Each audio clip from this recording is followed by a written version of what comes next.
नमस्कार दोस्तों। स्वागत है आपका हमारे YouTube चैनल में। आज आपके लिए लेकर आए हैं एक प्रेरणादायक कहानी जिसे सुनकर आपका मन गदगद हो जाएगा। आज की कहानी का शीर्षक है संस्कारों पर गर्व है। तो आइए कहानी शुरू करते हैं। पापा, ये क्या है? दादाजी ने सवेरे ऑफिस के सामने आपको डांटा और आप चुपचाप सुनते रहे। मुझे बिल्कुल अच्छा नहीं लगा। आप भी कंपनी के सारे कामकाज देखते हैं।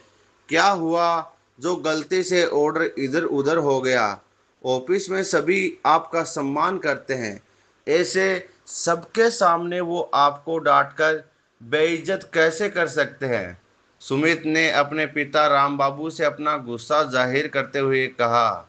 सुमित, देखो बेटा, यहाँ आओ, बैठो आराम से। सबसे पहले तो ये गुस्सा त्याग दो, क्योंकि गुस्सा हमें केवल नकारात्मकता की ओर बढ़ाता है, सही और गलत की दिशा से भटकाता है। अब ध्यान से सुनो। सारी दुनिया के लिए भले ही मैं बड़ा आदमी हो सकता हूँ, पर अपने मम्मी पापा के लिए मैं सिर्फ उनका बेटा हूँ और उन्हें सारी उम्र मुझे कुछ भी कहने का हक है। तुम अभी छोटे हो, तुम्हें अभी समझ नहीं आएगा। परिपक्व होने पर खुद समझ जाओगे।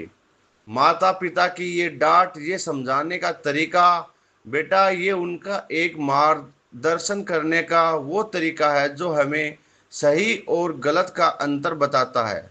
उन्होंने सबके सामने मुझे डांटा क्योंकि गलती मेरी थी।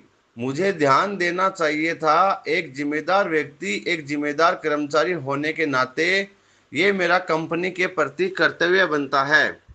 बात कंपनी की ही है तो कंपनी में ही समझाकर खत्म कर देते हैं पिताजी। बेटा, बड़े जब समझाते हैं ना या डांटते हैं ना, वो उनकी चिंताओं का एक रूप होता है, अनुभवों से जुड़ा होता है। वो अपने बच्चों को वो गलती नहीं करने देना चाहते जिसके चलते बाद में उन्हें कोई दुष्परिणाम भुगतना पड़े। और मैं उनकी डांट से खुश होकर कुछ ना कुछ नया सीखता हूँ। जानते हो, जब वह मुझे डांटते हैं तब मेरे बचपन से मुलाकात हो जाती है। राम बाबू ने बेटे के कंधे पर हाथ रखकर समझाते हुए कहा। सुमित पापा की बातों को सुनकर, सब कुछ सुनकर थोड़ा शर्मिंदा सा बैठा था। राम बाबू मुस्कुराकर बाहर की ओर चलने को हुए ही थे कि वापस सुमित के पास लौटकर बोले, हाँ, एक बात और बेटा, कोई तुम्हारे पिता को कुछ कहे तुम्हें अच्छा नहीं लगता है ना? जी जी पापा। तो बेटा जी, कोई मेरे पिता को कुछ कहे मुझे भी अच्छा नहीं लगता, कहकर सुमित के सिर के बालों में उंगलियों को फिराते हुए, सहलाते हुए, प्यार भरी मुस्कुराहट देकर एक उचित मार्गदर्शन करते हुए कमरे से बाहर निकल गए। वहीं दूसरी ओर दूसरे कमरे में बैठे बुजुर्ग राम बाबू के पिता की आंखें भी खुशी से नम थी। उन्हें भी अपनी परवरिश और अपने बेटे को दिए संस्कारों भरे मार्गदर्शन पर गर्व महसूस हो रहा था।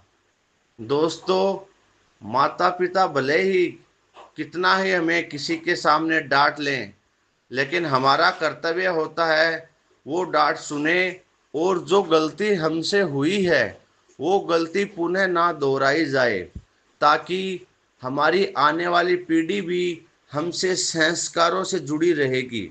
जितने ज़्यादा संस्कार हम देंगे उतने ही संस्कारों पर हमें गर्व होगा, दुनिया को गर्व होगा, समाज को गर्व होगा।